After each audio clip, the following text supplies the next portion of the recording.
মই আজিৰ এই দিনটোতে প্ৰতিগৰাকী অসমীয়া ভাৰতীয়ক অনুৰোধ কৰিম, যিমানেই টকা নিদিয়ক কিয়, যিমানেই মূল্য নিদিয়ক কিয়, নিজৰ মাটিডোখৰ যাতে কেতিয়াও আপোনালোকে অচিনাক্ত লোকক বিক্ৰী নকৰে, তাৰ বাবে মই আহ্বান জনাম।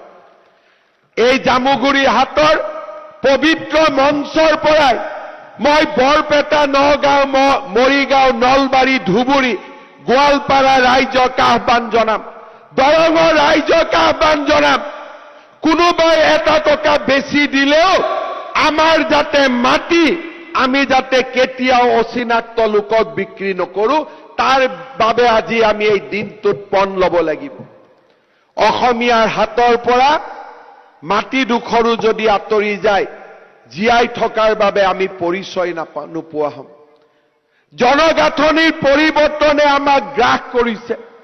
অসমীয়া জাতি এনে এটা জাতি, আমি মমৰ পোহৰত আছো। মমৰ পোহৰে মমডালকো জ্বলাই দিয়ে আৰু কেতিয়াবা নিজৰ শৰীৰ জ্বলাই জ্বলাই সেই মমডাল নোহোৱা হৈ যায়। আজি আমাৰ চাৰিওফালে অচিনাক্ত লোকৰ মাজত এডাল মমৰ দৰে জ্বলি আমি অসমখনক আলোকিত কৰি ৰাখিবলৈ প্ৰচেষ্টা কৰিছো।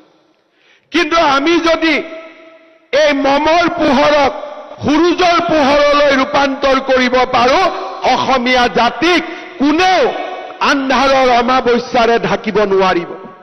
আমাৰ প্ৰতিজ্ঞা হ'ব লাগিব, এই জাতিটোলৈ আমি সূৰুজৰ পোহৰ আনিম, এই জাতিটোলৈ আমি আত্মনিৰ্ভৰশীলতাৰ এক নতুন ইতিহাস কঢ়িয়াই আনিম।